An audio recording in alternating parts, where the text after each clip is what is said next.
Comment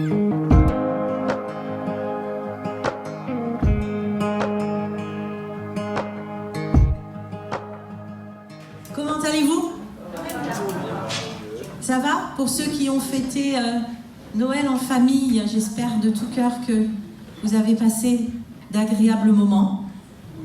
Et puis, nous, on veut se réjouir ce matin, parce que c'est toujours Noël, même aujourd'hui. Donc, on va se réjouir ensemble.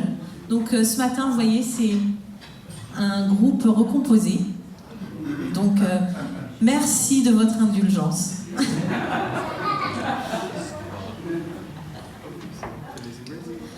Allez, je vais vous demander de vous mettre debout.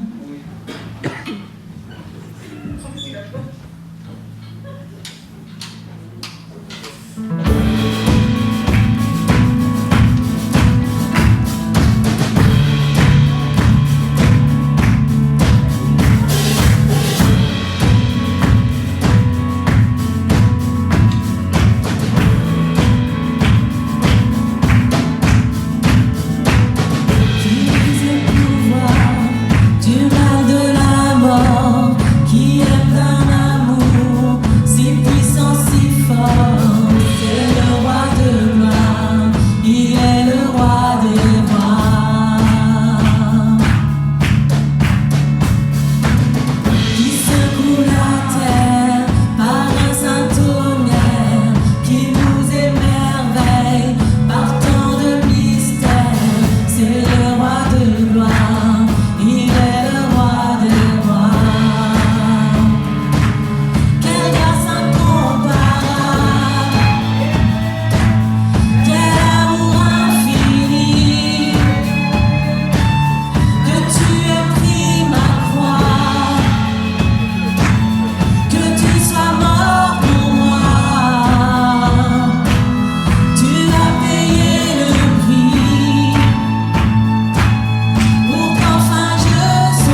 tes paroles. Ces paroles, elles sont notre prière, elles sont notre louange à Dieu. On doit les vivre, on doit les exprimer vraiment de tout cœur. Au-delà d'un chant, on reprend et on loue notre Seigneur de tout notre cœur.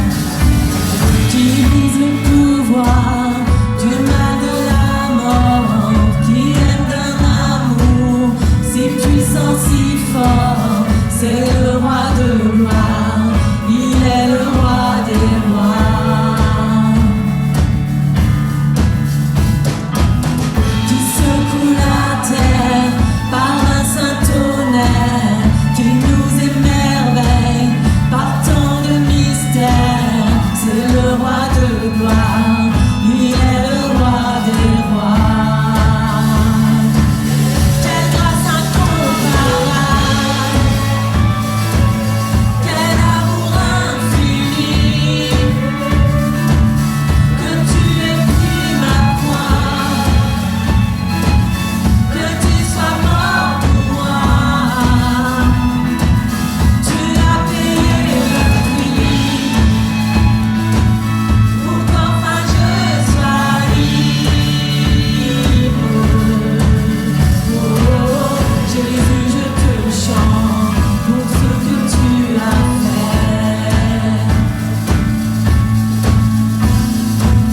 Tu ramènes la paix dans la confusion, change les orphelins en fils et en filles. C'est le roi de gloire, il est le roi des rois. Tu règnes sur les peurs dans la vérité, brille comme le soleil de tout son éclat. C'est le roi de gloire, il est le roi des rois. Quelle grâce incomparable, quel amour infini, que tu aies pris ma croix, que tu sois mort pour moi. Tu as payé le prix pour qu'enfin je sois libre. Oh, Jésus, je te chante pour ce que tu as fait. Digne est l'agneau immolé, digne est le roi vainqueur sur la mort. Digne est l'agneau immolé, digne est le roi vainqueur sur la mort. Digne est l'agneau immolé,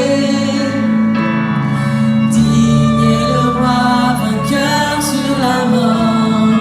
Digne est l'agneau immolé, digne est le roi vainqueur sur la mort. Encore. Digne est l'agneau immolé, digne est le roi vainqueur sur la mort. Digne est l'agneau immolé, digne est le roi vainqueur sur la mort. Digne est l'agneau immolé, digne est le roi vainqueur sur la mort. Digne est l'agneau immolé, digne est le roi vainqueur. Quelle grâce incomparable, quel amour infini, que tu aies pris ma croix, que tu sois mort pour moi. Tu as payé le prix pour qu'enfin je sois libre. Oh, Jésus, je te chante pour ce que tu as fait.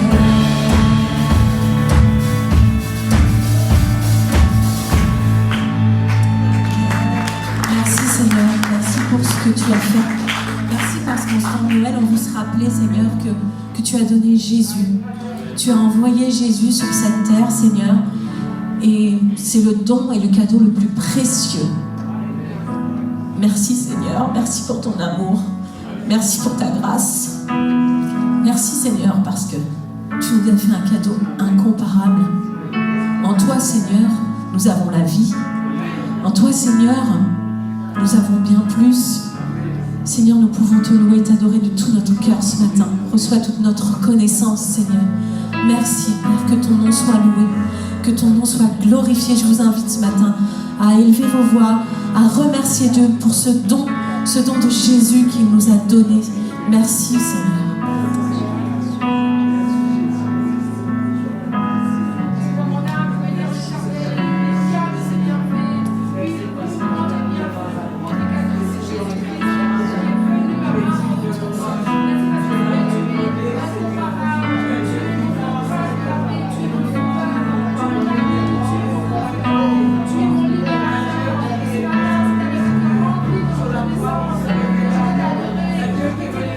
Merci.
toutes.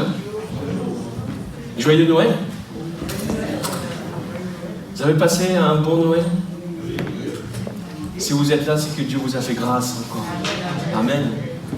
Alors, soyons reconnaissants de ce que Dieu fait pour nous chaque jour. Et ce matin, c'est encore une journée de grâce qui s'ouvre devant nous parce que les bontés de l'Éternel ne sont pas épuisées. Elles se renouvellent chaque matin. Et à chaque fois que je pense à cela, je pense à ce petit chant que l'on nous avait appris lorsqu'on était un peu plus jeune. Oui, j'étais plus jeune. Dans les colos, on nous disait, lors du repas, de chanter ce petit chant. Le pain d'hier est rassis, le pain de demain n'est pas cuit. Merci Seigneur pour le pain d'aujourd'hui. Enfin, je ne me rappelle plus des paroles, de la musique. Mais en gros, c'est ça. La bénédiction d'hier, c'était ce qui correspondait à hier. Et demain, Dieu prévoit ses bénédictions pour demain. Et aujourd'hui, il nous donne la bénédiction dont nous avons besoin pour aujourd'hui. Et ce n'est pas le même. Vous le croyez à cela? Amen.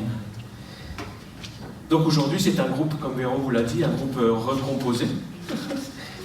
Mais Dieu agit. Quelle que soit la façon dont nous nous présentons devant lui, et avec un cœur reconnaissant pour le louer, pour le servir, et c'est à ça qu'il prend plaisir. C'est quoi Noël pour vous? Puisqu'on est en petit comité, allez, on va pouvoir échanger. Dites-moi, qu'est-ce que c'est Noël pour vous? J'ai entendu la naissance de Jésus, l'amour, le partage, la lumière du monde, le Sauveur, Dieu avec nous, les cadeaux. Ah oui, les cadeaux. Merveilleux Sauveur. Jésus, c'est notre cadeau. Ah ouais. On pourrait lister beaucoup de choses à Noël. Surtout nous qui croyons dans la parole de Dieu, nous qui croyons en Dieu, nous qui vivons pleinement des réalités tangibles avec Dieu. Noël, c'est quoi? C'est en fait, si je veux résumer ce que vous avez dit, qui est juste, Noël, c'est la venue du Fils de Dieu. C'est le Fils de Dieu qui s'est incarné en chair et en os. On a pu le toucher, on a pu rire avec lui, pleurer avec lui, et il est venu sur cette terre pour nous offrir le salut, pour offrir le salut à l'humanité. Et puis, pas simplement offrir ce salut, c'est une partie de son plan et de sa venue sur cette terre. Il est venu pour offrir le salut, mais de façon à ce qu'en nous sauvant, il puisse constituer un peuple pour Dieu. Il est venu instaurer le royaume, le règne de Dieu. Voilà le règne de Dieu. Le règne de Dieu, c'est quoi? Eh bien, c'est là où Dieu règne. C'est là où Dieu est le maître et le Seigneur. C'est là où on obéit et on suit Dieu. Est-ce que vous faites partie de cela? Amen. Donc, le royaume de Dieu est établi. Ici, là, ce matin, dans votre cœur et dans votre vie. Donc, il est venu pour se constituer par la puissance du Saint-Esprit, un peuple, une famille, pour rendre gloire à Dieu, pour Dieu le Père. Et à la fin de l'histoire terrestre, qui va continuer après bien au-delà, il est dit que Jésus-Christ, une fois qu'il aura vraiment allé au bout de ce plan-là, il va remettre toutes choses au Père pour le glorifier. Et nous deviendrons tangiblement et de façon bien réelle, et pour l'éternité, les fils du royaume, et nous vivrons pour l'éternité dans ce royaume.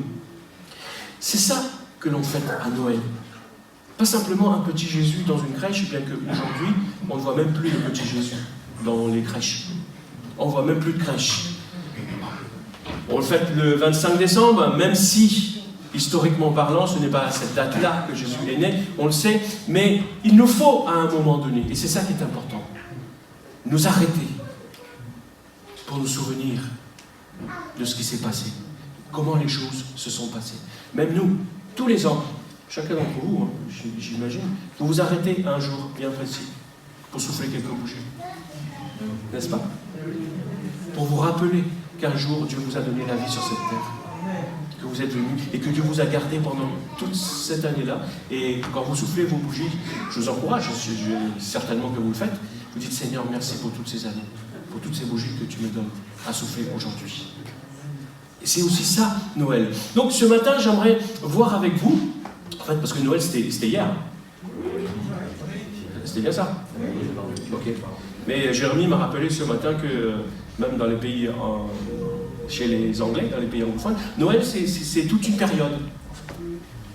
C'est la période des fêtes de Noël. Donc ce matin, j'aimerais vous partager avec vous, très, très simplement, en fait, de la bonne réaction que l'on peut avoir, que l'on doit avoir après Noël.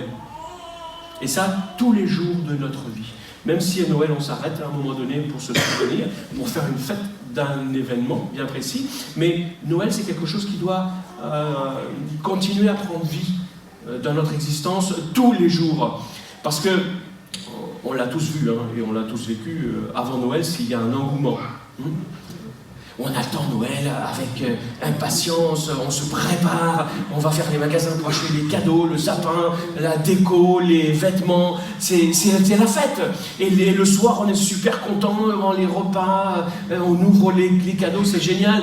Mais une fois que le 25 est passé, ou même parfois le 25 au matin, on se retrouve avec plein de boîtes de carton vides, du papier dans les poubelles. Et plus les enfants sont petits, plus les paquets sont gros. Hein, vous avez remarqué ça, hein? Mais on se retrouve avec ça, et qu'est-ce qu'on fait? On a l'impression que avant Noël, on grimpe sur une courbe pour arriver au sommet de la courbe, et c'est Noël. Une fois que Noël est passé, on est sur un déclin. Avec un peu de nostalgie en attendant la prochaine fête. Et déjà, peut-être, on commence à penser à la prochaine fête. Mais la bonne nouvelle, il y a quand même une bonne nouvelle, hein, c'est que notre relation avec Jésus ne s'arrête pas au 25 décembre. Elle continue tous les jours. Donc pour les chrétiens, pour nous qui sommes chrétiens, Noël, c'est deux choses. C'est une célébration, donc on célèbre, on se souvient, mais c'est aussi une interpellation. Se souvenir de quelque chose, mais qui va nous projeter vers l'avenir. Comme je vous le disais tout à l'heure, parce que Noël, c'est la naissance du Sauveur et du Seigneur. Hein, mais c'est aussi une invitation. Une invitation à quoi? À prendre conscience que devant cet événement, on ne peut pas rester indifférent. On l'accepte, on le rejette, mais on ne peut pas rester indifférent. Il y a une décision à prendre aussi à Noël. Et dans le texte que l'on va lire ce matin, on va voir des chrétiens, des croyants plutôt, parce qu'ils n'étaient pas chrétiens encore, des croyants, qui vont continuer à mettre Jésus au centre de leur vie, même après sa naissance, même après Noël. Et ça, tous les jours de leur vie. Donc, je vais vous poser une question ce matin. Cette question, c'est, est-ce que Jésus continue à être le centre de ta vie tous les jours, même après Noël? Et ça va m'emmener à 5 autres questions. C'est des questions qui vont nous amener à nous interroger sur... en fait, ces 5 questions vont être des signes. Lors du week-end dernier, avec les responsables, on a parlé des signes, des signaux dans notre vie. Les signes qui montrent que ça va bien ou que ça ne va pas bien. Vous savez, comme dans une voiture, on vous avait montré un tableau de bord d'une voiture avec plein de voyants, vous voyez ça, vous les voyants. C'est pour vous indiquer que quelque chose va ou que quelque chose ne va pas. Même votre corps vous donne des signaux pour vous dire que vous allez bien ou que vous n'allez pas bien. La plupart des signaux, c'est pour vous dire que vous n'allez pas bien. Donc, c'est ça. On va voir en fait 5 questions qui vont nous emmener à nous demander, quels sont ces signes qui nous montrent que Jésus continue d'agir dans notre vie par le Saint-Esprit après Noël. Est-ce que vous les connaissez? Certainement, quand on va aller voir, et vous allez voir. Donc, les signes que Jésus agit dans ta vie après Noël. On va lire le passage de Luc, chapitre 2, les versets 21 à 40.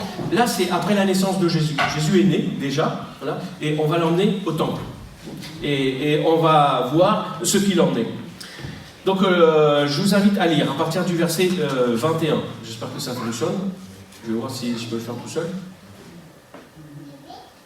Est-ce que ça fonctionne ou pas? Il faut que je le connecte d'abord. Parce qu'aujourd'hui, on vit dans un monde connecté. Ah, ça fonctionne. Super. Donc voilà. Donc, on va lire. Alors. Lorsque, 8 jours plus tard, donc après la naissance de Jésus, arriva le moment de circoncire l'enfant, on lui donna le nom de Jésus. C'était le nom que l'ange avait indiqué avant qu'il fût conçu. Puis, une fois passé le temps prescrit par la loi de Moïse pour leur purification, donc les parents de Jésus l'emmenèrent à Jérusalem pour le présenter au Seigneur. En effet, il est écrit dans la loi du Seigneur, « Tout garçon premier-né sera consacré au Seigneur ». Il venait aussi offrir le sacrifice requis par la loi du Seigneur, une paire de tourterelles ou 2 jeunes pigeons. En fait, ce passage nous décrit un petit peu le contexte de cette histoire. C'est le contexte de ce que la loi juive recommandait après la naissance des enfants, pour les garçons et pour les filles. Ce n'étaient pas les mêmes recommandations. Et donc là, les parents vont mettre en pratique ce que la loi leur demandait. Et la loi juive, c'est la Torah. On pourrait aujourd'hui dire, c'est la parole de Dieu. C'est la Bible.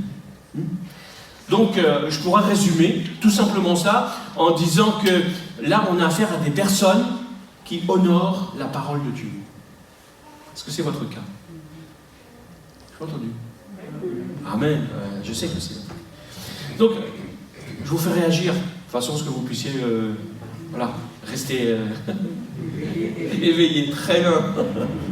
Donc, la parole de Dieu, c'est ça, c'est notre Bible. Et la parole de Dieu, c'est la parole écrite. La Bible, c'est la parole écrite. Mais de qui témoigne cette parole écrite? De la parole qui a été faite chair, c'est-à-dire Jésus lui-même. Donc il est bon de se rappeler à Noël que Jésus, c'est la parole de Dieu. Qu'il est la parole de Dieu. Et Jésus a accompli parfaitement la parole de Dieu. Il a déjà accompli toute la parole de Dieu. Lorsqu'il est mort sur la croix, qu'est-ce qu'il a dit avant de mourir? Tout est accompli. Mais vous saviez que Jésus a accompli au moins une 50aine de prophéties qui avaient été annoncées dans l'Ancien Testament. Et pour accomplir ces 50 prophéties, il n'a pas pu le faire par hasard. Par exemple, vous connaissez le prophète Ésaïe. Le prophète Ésaïe va dire à peu près 700 ans avant la naissance de Jésus, il va dire comment est-ce qu'il va naître.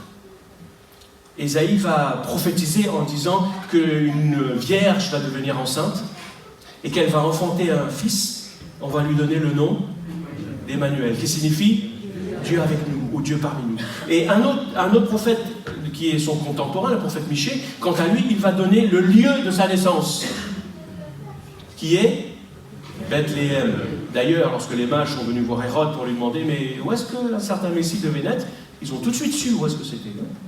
Ils ont dit à Hérode, aux mages, voilà, il doit naître à tel endroit.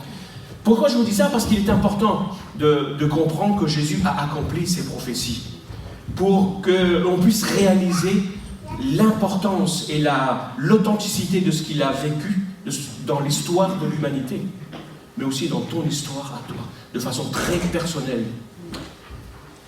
Quels sont ceux qui aiment les statistiques ou les chiffres? Pas beaucoup. Si vous faites, d'ailleurs ça a été calculé par des mathématiciens, statisticiens, ils ont calculé que, donc d'un point de vue statistique, en prenant seulement 7 prophéties, des 50 que Jésus a accomplies, 7 de ces prophéties, vous avez 70 fois plus de chances de gagner au loto que de voir Jésus réaliser ces 7 signes. 70 fois. Et pourtant, calculez le nombre de chances que vous avez pour gagner au loto. Il y a des milliers et des milliers. Pourtant, Jésus en a accompli 50. C'est impressionnant quand même. Impressionnant. Donc, voici mon premier point. C'est lequel? Quels sont les signes que la parole de Dieu transforme ta vie? Qu'est-ce que vous avez lu? Qu'est-ce que tu as lu cette semaine dans la Bible qui t'a interpellé? Ce sont des questions simplement que je vous pose. C'est à chacun que je pose ces questions. Dans cette question que je vous ai posée là, il y a 4 éléments. Qu'est-ce que tu as lu dans la Bible qui t'a interpellé cette semaine? Alors réfléchis à ces 4 points-là. Est-ce que cette semaine qui s'est écoulée, tu as lu ta Bible? Est-ce que quelque chose que tu as lu dans la Bible t'a interpellé, toi? Continue avec cette question. Donc la Bible affirme, elle affirme elle-même que la parole de Dieu, qu'elle-même, cette parole de Dieu, parole écrite et parole incarnée, c'est une parole qui est agissante et qui est efficace. Alors, quelle promesse de la Bible t'a encouragé cette semaine, si tu l'as lu? Quelle promesse de la Bible t'a encouragé? Vous savez, quand on demande aux chrétiens quelles sont les promesses, peut-être quelle est leur promesse préférée dans la Bible, il y en a beaucoup qui reviennent, mais la promesse que l'on retrouve le plus souvent, qui revient en haut, je suis sûr que vous la connaissez, se trouve dans l'Ancien Testament. Jérémie, chapitre 29. Verset 11.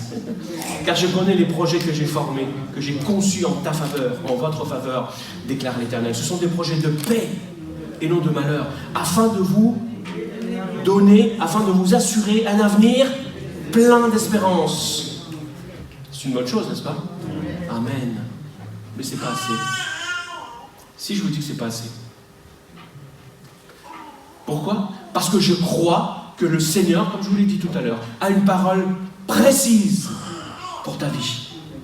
Ça reste une parole générale, large. Elle est bonne, elle s'accomplit. Mais quel est précisément ce que Dieu veut pour ta vie à toi? Parce que cette parole, elle peut être appliquée à tout le monde, à beaucoup de monde. Mais à toi, personnellement. Essaye de t'accaparer des paroles qui te sont propres à toi. Chaque matin, les bontés de l'Éternel se renouvellent et elles ne sont pas les mêmes que la veille.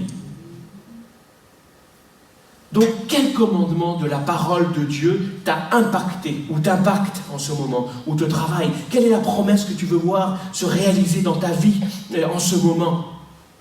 Quelle est la parole de Dieu? Quelle est la promesse qui te défie d'aller plus loin avec Dieu dans ta marche chrétienne? Et de te consacrer davantage, évidemment, à Jésus. Quelle réponse est-ce que tu as reçue ces derniers temps en lisant la Bible? Quelle réponse est-ce que tu as reçue? Je veux simplement, en fait, vous faire prendre conscience que l'œuvre de Dieu, l'œuvre de Jésus, c'est pas simplement un jour dans l'existence. C'est tous les jours de notre vie. Et Noël est là, et il est bon qu'à Noël, on s'arrête pour se rappeler de tout ça. Et ouais, Seigneur, c'est vrai que tu es venu un jour dans ma vie pour telle et telle chose, mais en ce moment, qu'est-ce que je suis en train de vivre avec toi? C'est pas simplement 2000 ans, mais aujourd'hui, il y a 2000 ans, je n'étais pas né, moi. Et cette histoire affecte ma vie encore aujourd'hui. Il y a de l'impact dans ma vie, parce que la parole de Dieu, elle est vivante, elle est efficace, parce que Jésus a dit, je suis venu, pour quelle raison? Afin que mes brebis aient la vie, et pas une petite vie, mais la vie en abondance. Alors c'est quoi la vie que tu vis avec Dieu? Est-ce que c'est une petite vie ou une vie vraiment d'abondance? Deuxièmement, ma deuxième question. Quels sont les signes de la présence de Dieu dans ta vie? Les signaux, vous savez, les alarmes. C'est ça ma deuxième question. Quels sont les signes de la présence de Dieu dans ta vie? Donc, voilà ce que nous dit ce texte. On continue à le lire. Il y avait alors à Jérusalem un homme appelé Siméon. C'était un homme juste et pieux. Il vivait dans l'attente de la consolation d'Israël et le Saint-Esprit reposait sur lui. L'Esprit Saint lui avait révélé qu'il ne mourrait pas avant d'avoir vu le Messie, l'envoyé du Seigneur. Et poussé par l'Esprit, il vint au temple. Noël, c'est Jésus qui est venu pour accomplir la parole de Dieu. D'accord avec ça? Mais c'est aussi Jésus qui est venu pour rétablir la présence de Dieu dans ta vie. Eh oui. La présence de Dieu dans ta vie, à toi personnellement. C'est pour cela qu'on l'a appelé, comme Ésaïe le disait, Emmanuel. Dieu avec nous, Dieu parmi nous, et aussi Dieu en nous. Si Jésus donc est venu pour rétablir la présence de Dieu dans ta vie, il a envoyé le Saint-Esprit, et le Saint-Esprit est là pour que la présence de Dieu soit maintenue dans ta vie. Le Saint-Esprit est là pour maintenir, pour rendre constamment présent Dieu dans ta vie. C'est pourquoi Jésus a dit qu'il était avantageux qu'il s'en aille à un moment donné. Afin que le Père envoie le Saint-Esprit qui sera toujours avec nous. Et la force du Saint-Esprit, c'est ça. C'est d'être toujours et continuellement avec nous. Dans ce que l'on vient de lire, à l'exemple de Siméon, est-ce que tu es convaincu d'être juste et accepté par Dieu ce matin? Est-ce qu'il y a des choses dans ta vie que tu dis non, Dieu ne peut pas m'accepter en ce moment? Est-ce que tu es convaincu d'être totalement pardonné et sauvé par Dieu? Si tu réponds non, c'est qu'il y a peut-être deux problèmes. Je ne sais pas si tu réponds non, je ne veux pas savoir. C'est toi seul qui peux savoir. Si tu réponds non, je ne suis pas sûr, ou même non, c'est la même chose. Tu dis je ne suis pas sûr et non, c'est pareil. Pourquoi? Alors, le premier problème, c'est quoi? Le premier problème a trait avec la repentance. Tout le monde peut ressentir des remords, peut vivre des remords, mais ce n'est pas des remords qui vont faire la différence dans ta vie. Vous êtes d'accord avec ça? Judas était pris de remords. Ça a changé quoi dans sa vie? Il s'est pendu. La repentance, c'est quoi? La repentance, c'est pas quelque chose, ça ne se limite pas à un sentiment de regret. Tout simplement, oh, je regrette, bon, et puis bon, c'est passé. Bon, écoute, voilà, je me suis trompé, je change d'avis maintenant aujourd'hui. Non, la repentance, c'est pas ça. C'est un demi-tour radical. C'est une modification complète et fondamentale de tes motivations et de ton orientation de vie. C'est radical. C'est-à-dire, c'est pas je suis là et puis je me retourne vers là. Non, c'est que j'étais dans cette direction et je me retourne carrément à l'opposé. C'est ça quelque chose de radical, qui vient te prendre à la racine. C'est regretter profondément son péché. D'une part, le dénoncer, c'est-à-dire confesser, oui, c'était mon péché. Voilà, c'était quelque chose qui m'entraînait loin de Dieu, c'était mauvais. C'est ça, le dénoncer, le confesser. Mais aussi s'engager de tout son cœur à abandonner tout ça et à prendre une autre direction et à marcher dans l'obéissance envers Dieu, avec Dieu et pour Dieu. C'est la volonté de se dire, Seigneur Jésus, je reconnais mon péché. Il faut que tout ton être, ça n'a pas simplement tes émotions, mais tout ton être reconnaisse en disant, Seigneur, je reconnais mon péché. Je ne veux pas rester dans cette situation. Je veux changer. Et le deuxième problème, c'est quoi? L'autre face de la repentance. Généralement, ça fonctionne ensemble. C'est une seule pièce. Vous allez voir que si je pose la question à Elias, il va me répondre tout de suite. La conversion, c'est une pièce à deux faces. La repentance et la foi. Et ça, parce qu'on voit ça avec les candidats au baptême. Mais c'est quelque chose qui vous poursuit toute votre vie. Voilà pourquoi il est bon de comprendre ça dans sa vie chrétienne. C'est pas simplement lorsque je vais naître de nouveau que j'ai besoin de la repentance et la foi. À chaque fois que tu t'écartes du chemin, tu as besoin de revenir à Dieu par la repentance et par la foi. La repentance, c'est de te détourner de ce qui est mauvais, et la foi, c'est de te rapprocher de Dieu et croire dans ses promesses. Tu as besoin de ça. La foi, c'est ça. Tu connais Dieu, certainement. On a beaucoup d'informations concernant Dieu, concernant sa parole. Mais la foi, c'est quoi? La foi, c'est de s'approprier ça et de dire, oui, ça me concerne, c'est pour moi, je veux vivre cela. C'est ça la foi. Et ça, on ne peut pas le faire autrement que par grâce. Parce que si tu veux vivre cela par des efforts, eh ben, tu n'y arriveras pas. À un moment donné, ça ne fonctionnera plus. Et tu vas te reculpabiliser encore, etc., etc., etc. C'est par grâce que l'on est pardonné. Et parfois, notre cœur nous condamne. Il y a quelque chose qui pèse sur notre cœur en nous disant, oui, voilà, il y a quelque chose, tu as fait de mauvais, c'est pas bien, etc. Mais heureusement que Jean a été inspiré pour nous apporter cette parole qui nous dit, si ton cœur, si votre cœur, si notre cœur nous condamne, d'une manière ou d'une autre, Dieu est plus grand que notre cœur. Ça veut dire quoi? Ça veut dire que lorsque Steve ne se sent pas à la hauteur, eh ben, je décide, non pas de croire dans ce qu'il y a dans mon cœur, Mais je prends la décision de croire à ce que la parole de Dieu me dit, plutôt. Et Steve, tu es pardonné.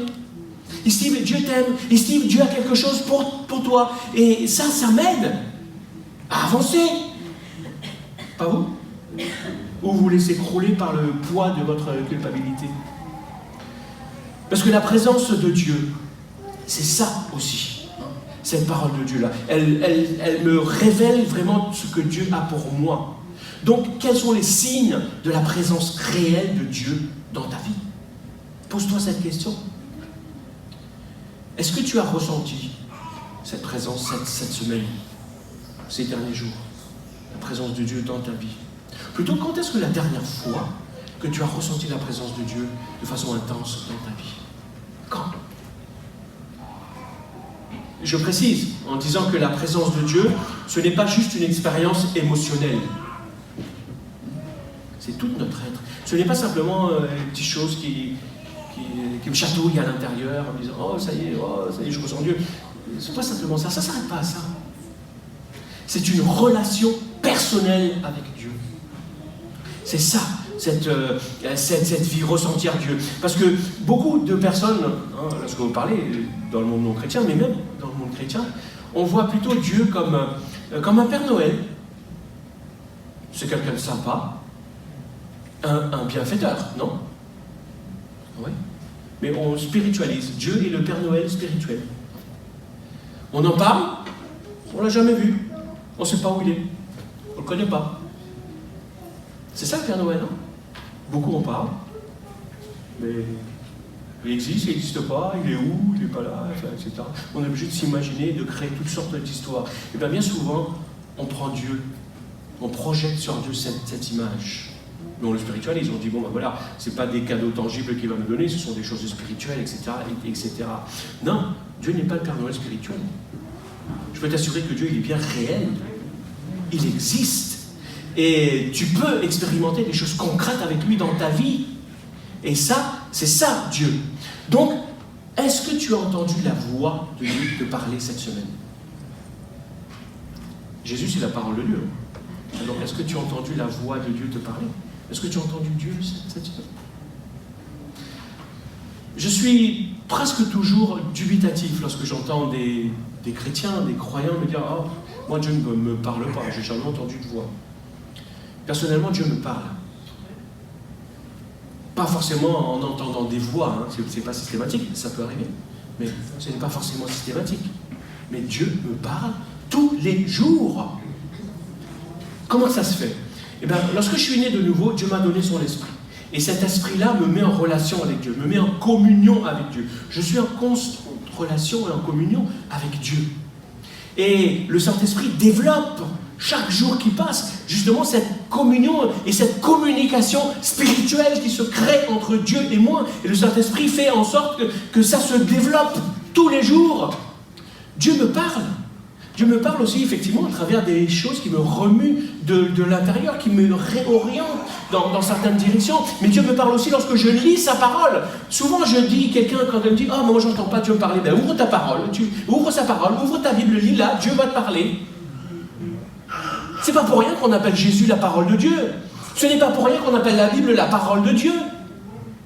Une parole qui ne parlerait pas, c'est quoi? Pourquoi on l'appellerait parole? Dieu n'arrête pas de parler tous les jours et constamment à ses enfants. Quel que soit le moment de la journée, Dieu peut te parler. Et Dieu veut te parler. C'est nous qui faisons plutôt la sourde oreille et qui sommes insensibles. Nous sommes occupés par tout plein de choses qui attirent notre attention. Et le diable, il sait cela. Il attire notre attention par beaucoup de choses. Pas par des choses qui vont nous faire forcément peur, par des choses qui nous intéressent. Il ne va pas attirer votre attention par des choses qui ne vous intéressent pas. Ça, c'est sûr. Par des choses que vous allez vous dire « Oh, mais c'est rien, c'est inoffensif ». Il va essayer de vous détourner de façon à ce que vous deveniez insensible à la parole de Dieu, alors que Dieu veut te parler. Et Dieu te parle encore ce matin. On continue?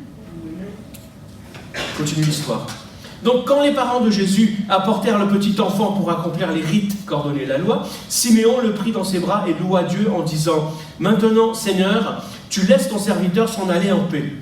Tu as tenu ta promesse, car mes yeux ont vu le salut qui vient de toi et que tu as suscité en faveur de tous les peuples.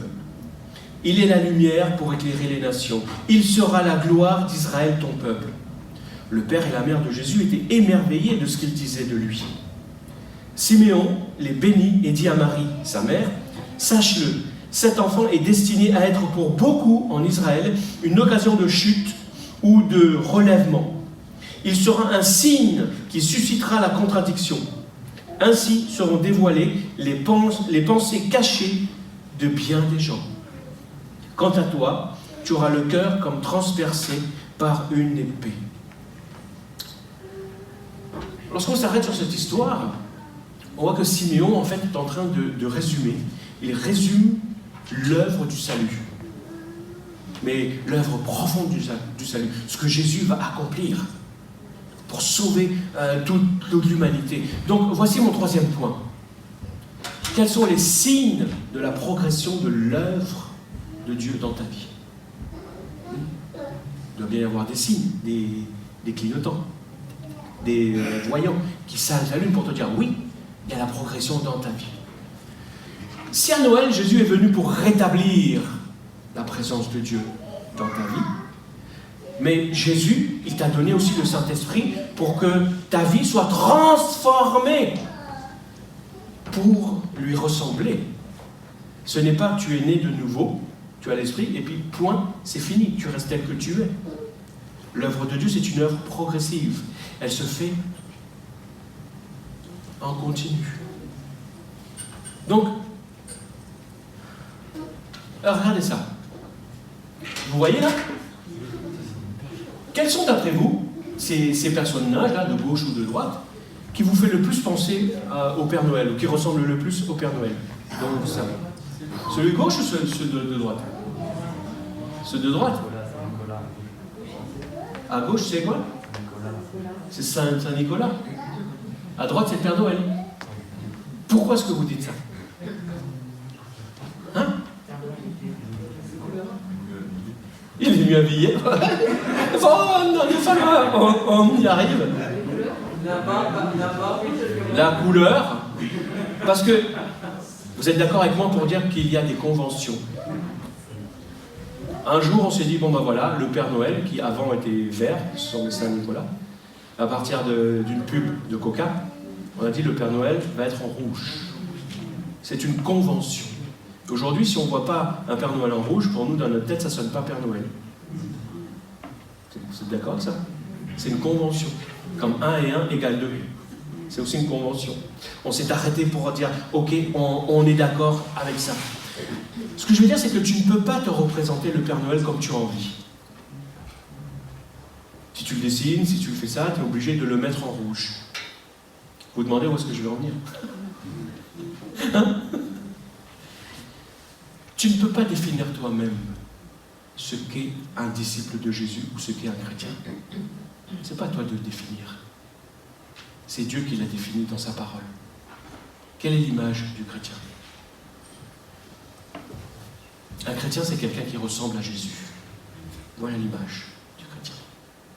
C'est pas à toi de dire, ah ben c'est comme ça, c'est comme ci, c'est comme ça, ça doit être comme ceci, ça devrait être comme cela, ah ben non, ça ressemble pas, etc., etc.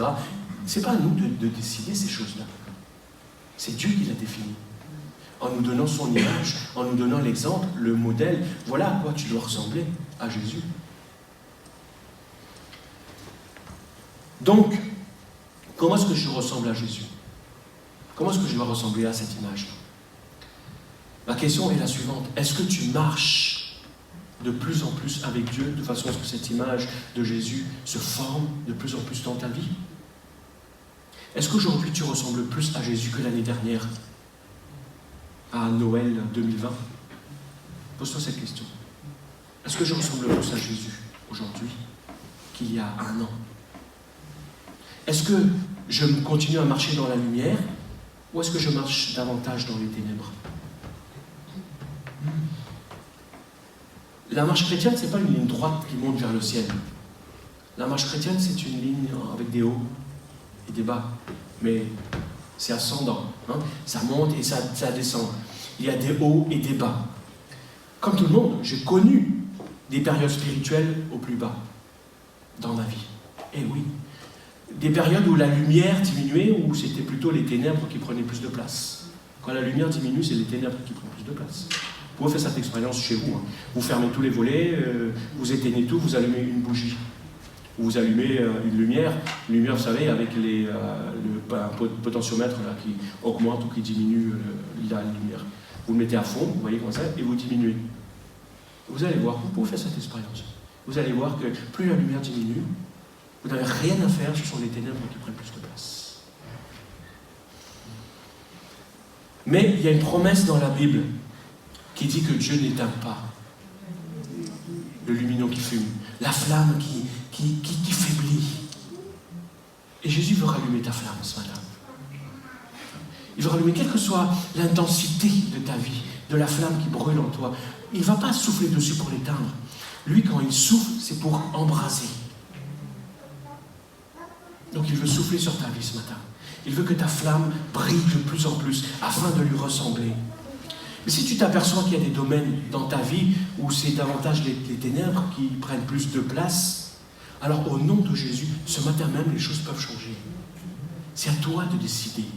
C'est à toi de crier à lui. C'est à toi de lui dire, Seigneur, je vais aller plus loin avec toi. Dans ta marche, c'est soit tu progresses avec Jésus, soit tu régresses. Si tu t'arrêtes, tu régresses. Parce que la vie, elle continue. Il n'y a pas de juste milieu dans ce domaine. Pour beaucoup de choses dans la Bible, tu ne trouveras pas de juste milieu. Souvent on dit, oui, il faut que je trouve un juste milieu entre ma vie chrétienne et ma vie de tous les jours. Où est-ce qu'on voit ça dans la Bible? Chaque fois que j'entends ça, je demande aux gens, et ils n'arrivent pas à me le démontrer dans la Bible. Il n'y a pas de juste milieu. Dieu a dit, tu me donnes toute ta vie, pas une partie de ta vie. Tu es avec moi pleinement, mais pas par portion de ta vie. Alors s'il y avait un équilibre, un juste milieu, à ce moment-là, j'aimerais bien trouver le juste équilibre entre le bien et le mal, entre la loi et la grâce,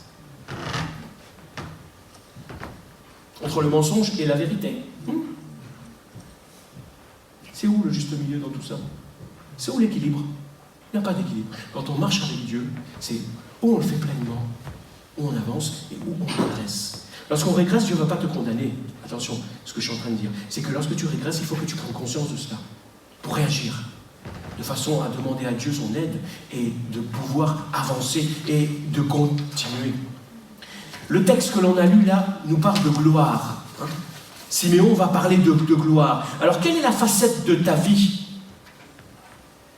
qui manifeste de plus en plus la gloire de Dieu? Est-ce qu'il y a des choses plus glorieuses dans ta vie aujourd'hui qu'il y a un an?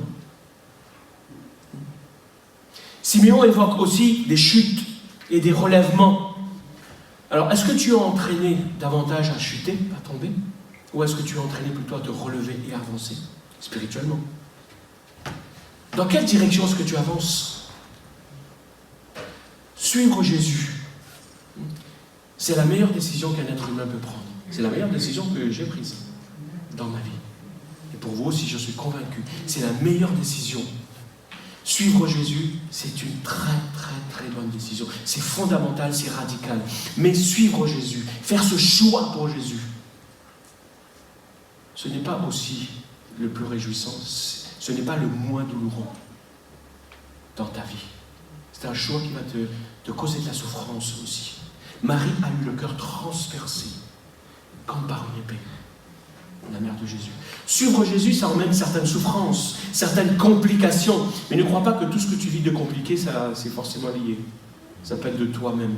Mais pourquoi? Dans quel sens est-ce que suivre Jésus, ça emmène la souffrance? Parce que le Saint-Esprit agit dans ta vie. Il enlève ce qui ne va pas, ce qui ne convient pas, pour le transformer justement. Il émonde, comme Jésus va dire, le cep et le sarment. Il émonde de façon à ce que l'on puisse porter plus de fruits pour glorifier Dieu.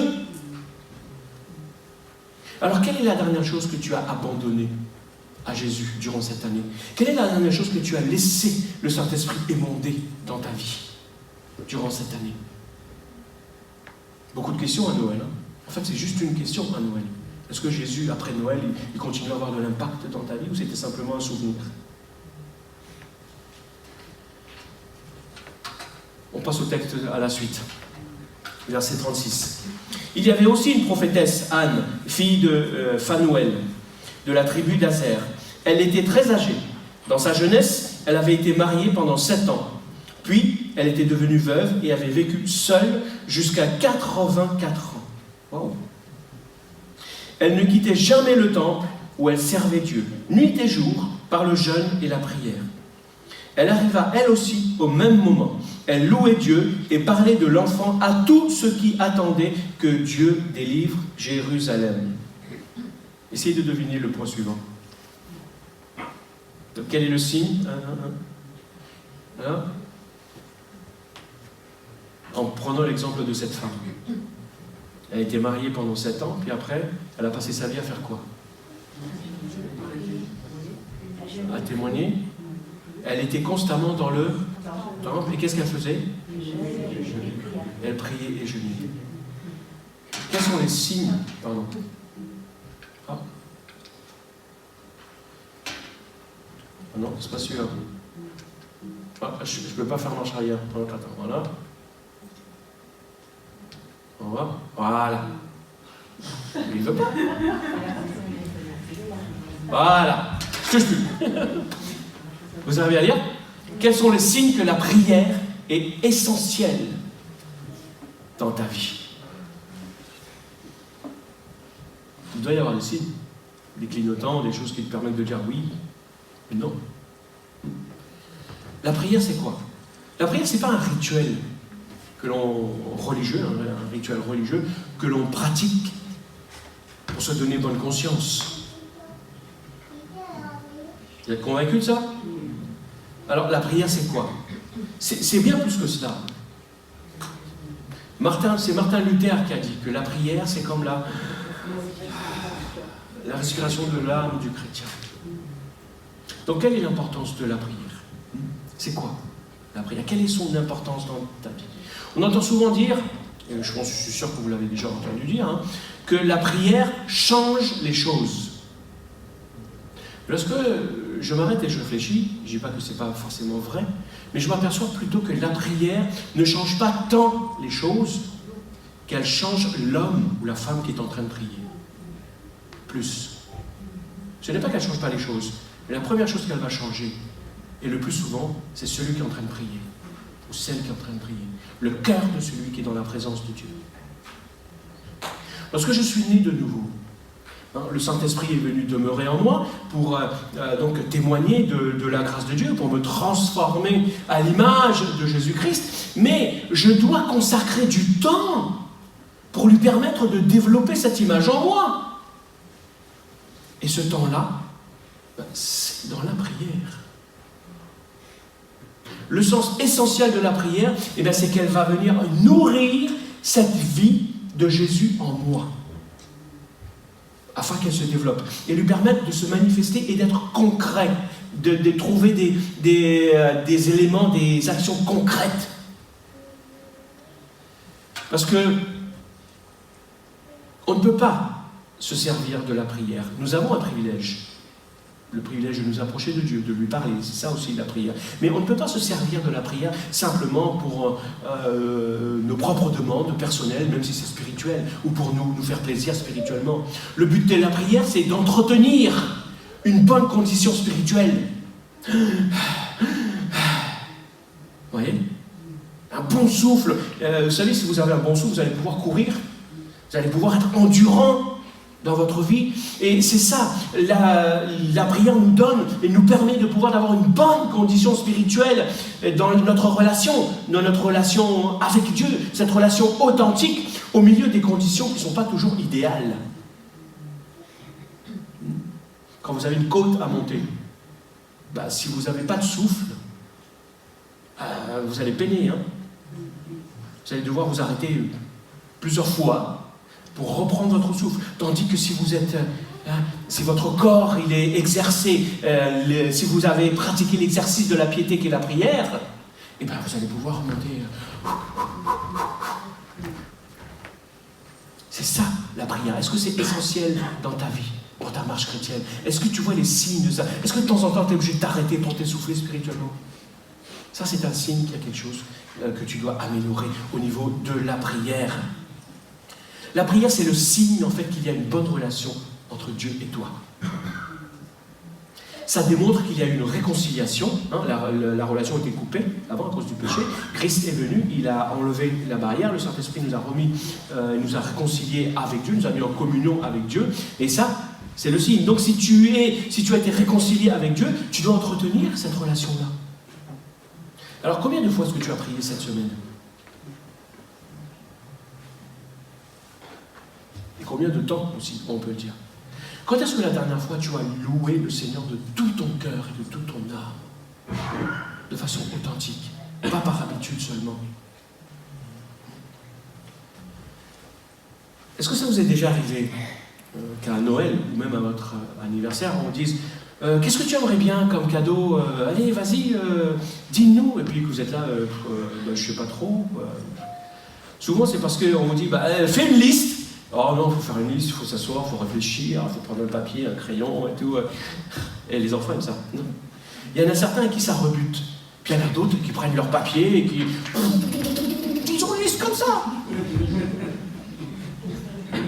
Et ouais. C'est un peu comme ça aussi dans la prière. C'est pas qu'on ne doit pas faire de liste, mais on ne vient pas devant Dieu avec une liste en nous disant bon, voilà, ça c'est ma liste, et vas-y, moi je veux tout ça, donne-moi ça. Mais c'est le fait de savoir, de s'arrêter quand tu pries, de savoir réellement ce que tu veux dans la prière. Qu'est-ce que tu vas demander à Dieu? Est-ce que c'est quelque chose qui vaut la peine ou c'est quelque chose qui ne vaut pas la peine? Est-ce que tu es conscient de tes véritables besoins ou pas? Si tu as 50 paires de chaussures, est-ce que tu as demandé une 51e paire de chaussures? Ou c'est simplement parce que les couleurs de tes chaussures ne te plaisent pas, tu veux des chaussures d'une autre couleur? Est-ce que c'est important? Ou est-ce qu'il faut demander plutôt un manteau si tu n'as pas de manteau? Quels sont tes réels besoins dans ta vie? Arrête-toi de temps en temps et prends conscience de tes véritables besoins. À ce moment-là, présente-les à Dieu. Parce que Jésus a dit, demandez et vous serez. Mais demandez avec foi. Parce que Jacques va dire, si tu ne demandes pas comme il faut, pour satisfaire tes propres besoins, tu n'attends pas à recevoir. Voilà. Et je termine. Après avoir accompli tout ce que la loi du Seigneur ordonnait, Marie et Joseph retournèrent en Galilée, à Nazareth, leur village. Le petit enfant grandissait et se développait. Il était plein de sagesse et la grâce de Dieu reposait sur lui. Vous avez vu la grâce? Alors c'est quoi le dernier point? Quels sont les signes que la puissance de Dieu agit dans ta vie, même après Noël? Parce que Noël, finalement, c'est Jésus qui est venu pour agir puissamment dans ta vie. Simeon a vu que ce petit enfant allait faire des grandes choses, non? Dans quel domaine de ta vie spirituelle, est-ce que tu as le plus grandi durant 2021? Dans quel domaine? Toi seul peux le dire. Peut-être d'autres peuvent s'en rendre compte aussi, ils peuvent rendre témoignage. Sur quelle faiblesse de ta vie est-ce que tu as le plus travaillé cette année? Pendant 2021. Oui, parce qu'il faut s'arrêter sur là où on a besoin de travailler, sur nos faiblesses.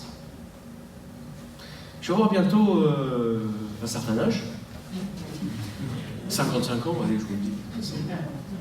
Mais j'ai l'impression d'avoir moins d'énergie qu'avant. À moins que ça ne soit pas juste une impression. Mais j'ai l'impression que ce n'est pas juste une impression. Quand je dois monter une côte, je m'en rends aussi compte. Mais plus le temps passe, plus j'aime, j'apprécie et je comprends ce verset de l'apôtre Paul qui va dire aux Corinthiens, voilà pourquoi je ne perds plus courage, malgré l'âge. Même si mon corps extérieur se détériore peu à peu, intérieurement, qu'est-ce qui se passe? Je suis renouvelé. Nous sommes renouvelés de jour en jour. Je peux dire qu'à bientôt 55 ans, je suis plus faible physiquement que mes fils qui ont 20 ans, 25 ans. Gloire à Dieu, parce qu'ils sont en forme. Amen. Oui, À bientôt 55 ans, je suis plus faible physiquement. Mais je suis plus fort spirituellement qu'il y a 10 ans, qu'il y a 15 ans, qu'il y a 20 ans. Est-ce que tu deviens plus fort spirituellement jour après jour?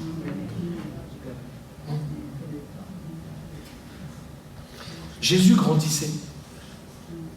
Il grandissait, il se développait en sagesse. Alors, quel principe de sagesse est-ce que tu as mis en pratique durant ces derniers mois, ces dernières semaines, ou durant cette année? Quel principe de sagesse s'est développé dans ta vie et que tu as mis en pratique? Il est dit aussi que la grâce de Dieu reposait sur Jésus. La grâce.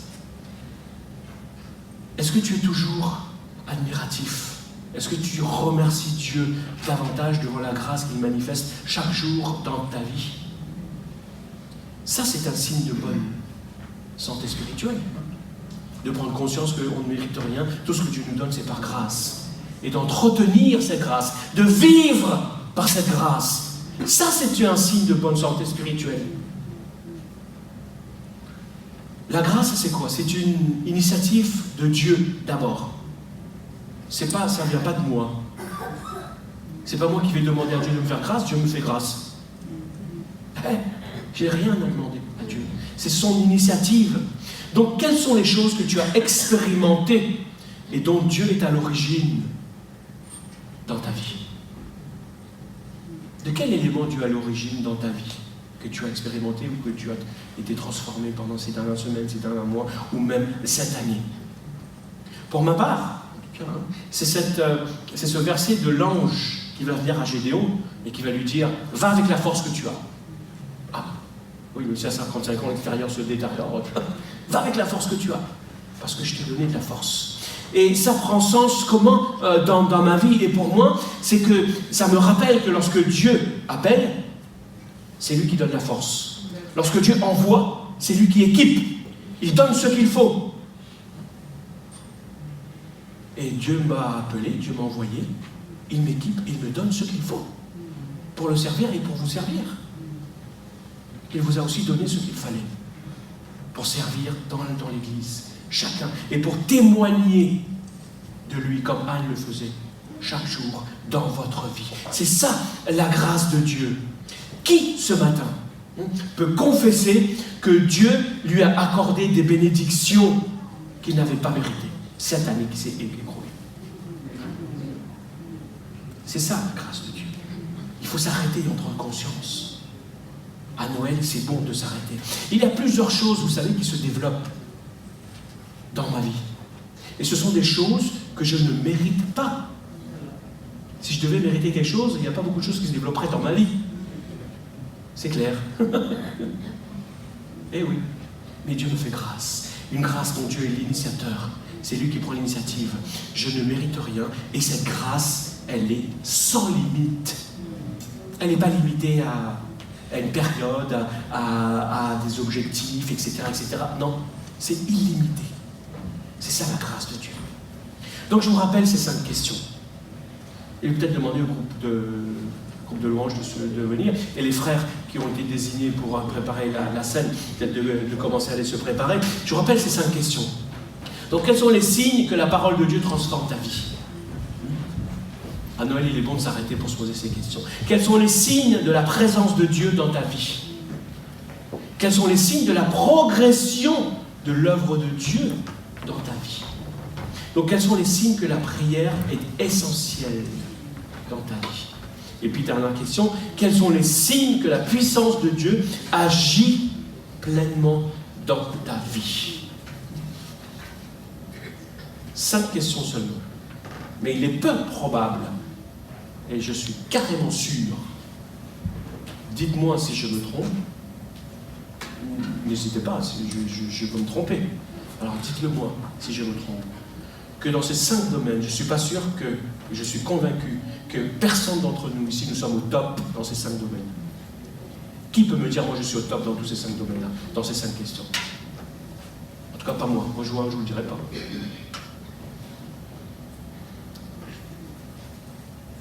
Je ne veux pas culpabiliser en disant cela. Ce n'est pas un poids de culpabilité, justement, que je veux poser. C'est parce que ce n'est pas à moi, ce n'est pas moi qui condamne. Jésus nous a libérés. contraire. Mais Saint Augustin, vous connaissez ce père de l'Église aussi, il a dit ceci: il vaut mieux suivre le bon chemin en boitant que de courir sur le mauvais chemin. On se plante plus facilement. Donc en partageant le repas du Seigneur là ce matin, ce que je veux vous encourager à faire, c'est de considérer le chemin sur lequel tu marches. Tu es en train de marcher. Quel que soit le stade de développement, quel que soit le point sur lequel tu es, prends conscience du chemin sur lequel tu avances. Parce que Jésus, il est le chemin, la vérité et la vie. Ce n'est pas un chemin parmi tant d'autres. Et Noël nous le montre. Ce n'est pas un des gars puissants de l'histoire parmi tant d'autres. Non, il est unique, Jésus. Il est le Fils de Dieu. Il est le chemin qui mène au ciel. D'ailleurs, on a fait cette relation, bien que ce n'est pas dans une crèche, mais c'est la crèche. Vous savez, le chemin de Jésus, c'est les 3 C. La crèche, la croix et le ciel. Il est né dans une étable. Il est mort sur une croix pour nous emmener au ciel. Il est le seul qui a tracé ce chemin. Pourquoi? Parce qu'il est le seul qui est descendu du ciel pour venir jusqu'à nous. Alors, où en es-tu sur ce chemin? Jésus est le seul chemin qui mène au ciel. Alors réalise ce matin ce que Jésus est, qui il est. Et c'est bon de le faire à Noël, non? Alors que c'est le moment. Réalise qui est Jésus, pas simplement ce petit enfant dans l'étable qui est né, le petit Jésus comme on l'appelle. D'ailleurs, la Bible ne nous parle pas de petit Jésus. Elle nous parle d'un petit enfant qui est né. Donc réalise qui il est, mais réalise aussi ce qu'il a fait pour toi. Et ce qu'il continue de faire chaque jour. Prends conscience de ton besoin à toi et mets ta confiance en Jésus. Place ta confiance en lui. Et à ce moment-là, quand tu vas placer ta confiance en lui, quelque chose de spirituel va naître dans ta vie. Comme Jésus est né. Il y a de ça plus de 2000 ans. Donc si tu prends conscience et tu tournes vers lui pour placer ta foi en lui, dire Seigneur, voilà, j'ai besoin de toi dans tel domaine ce matin. Et bien quelque chose de spirituel va naître dans ta vie et qui va se développer tous les jours, même après Noël. Pourtant, il faut quand même que je sois réaliste avec vous, que je sois vrai. Je ne peux pas vous assurer que si vous placez votre foi ou si tu places ta foi en Jésus, tu n'auras plus de problème. Je ne peux pas laisser croire ça. Ce n'est pas possible. Je ne peux pas te laisser croire que si tu places ta foi en Jésus, tu seras du jour au lendemain l'homme, la femme le plus heureux au monde, dans ce sens-là. Et que ça y est, c'est bon, tu vas avancer sur un tapis de rose, sur le tapis rouge, fleurs. Non. Tu vas traverser des difficultés. Oui. Mais il y a une chose que je peux te garantir, ça je suis sûr, parce que moi-même je l'ai expérimenté, je continue à l'expérimenter, et d'autres peuvent rendre ce témoignage, c'est que Jésus ne t'abandonnera jamais. Jamais. Quoi qu'il arrive, quel que soit le stade ou le chemin sur lequel tu es, même si tu as régressé, il ne te condamnera pas, il vient vers toi et il te dit, c'est à toi de lui dire, tends-moi la main. C'est à toi de lui tendre la main comme Pierre lorsqu'il était en train de couler. Et Jésus ne l'a pas condamné. Il dit, Pierre, écoute, franchement, t'avais bien commencé à marcher sur l'eau, écoute. Jésus lui a tendu la main, il l'a retiré là. Il l'a mis dans la barque, en sécurité. Alors ce matin, c'est juste ce geste-là que Jésus attend de toi. Là où tu réalises que tu as besoin de lui. De se tourner vers lui en prenant ce pain et ce vin. Parce qu'il a tout accompli. Et c'est en souvenir de lui aussi que l'on prend ce repas, n'est-ce pas? C'est ce qu'il a dit. Se souvenir de ce qu'il est, de ce qu'il a fait et de ce qu'il continue de faire dans ta vie. Et de la puissance qu'il manifeste, que Dieu opère en te manifestant son amour et sa grâce au quotidien. Mais je dirais que même s'il est préférable de marcher en boitant sur le bon chemin, je crois aussi que l'on peut marcher d'un pas ferme sur le bon chemin. Et c'est ce que Dieu veut pour toi aussi. C'est ce que Dieu veut pour chacun d'entre nous ce matin. Dieu veut que tu continues à avancer de façon ferme, avec assurance sur le chemin, parce qu'il a tout accompli et que le Saint-Esprit t'a été donné aussi pour ça. Et que le Saint-Esprit t'en rend capable. Je vous invite à prier quelques instants.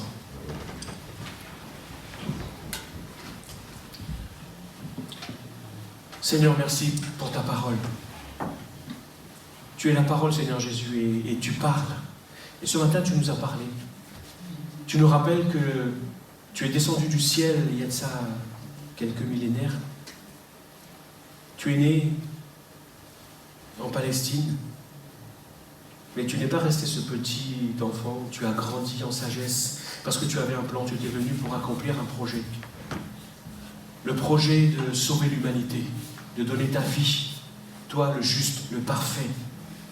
Tu as abandonné cette gloire pendant un instant, de façon à venir mourir sur la croix, pour nous offrir le salut, pour nous montrer le chemin de la vie éternelle, et que personne ne peut venir à Dieu si on ne passe pas par toi. Seigneur, merci d'avoir accompli parfaitement ce plan. Nous, Seigneur, nous sommes en chemin pour l'accomplissement complet, mais tu es toujours avec nous. Tu nous as donné ton esprit. Et pendant cette période de fête de Noël, qui nous rappelle qu'un jour tu es venu sur cette terre, tu as pris forme humaine, nous voulons nous rappeler que tu es encore avec nous. Et que Noël, c'est quelque chose qui se continue tous les jours de notre vie. Et que tu veux le meilleur pour nous. Seigneur, merci pour mes frères, merci pour mes sœurs. Seigneur, là où nous en sommes, tu es ce Dieu qui nous libère et qui nous permet de lever la tête. Nous voulons tendre les mains vers toi et te dire, Seigneur, aide-nous, aide-moi là où j'en suis, afin que je puisse continuer à progresser avec toi, jour après jour. Merci pour ta grâce qui est illimitée. Ta grâce, c'est vrai, cette action de ta part, de bonté que je ne mérite pas.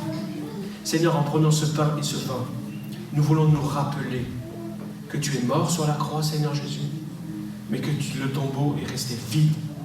Tu es vivant aujourd'hui, tu es au milieu de nous, et que tu reviens bientôt nous chercher.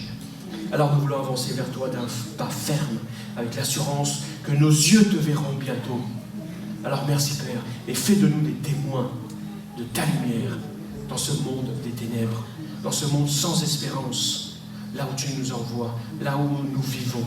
Père, pour rendre gloire à ton nom, que nous puissions porter du fruit pour toi. Et si nos yeux s'arrêtent sur des signaux, alors aide-nous à tout remettre entre tes mains, de façon à grandir avec toi. Amen.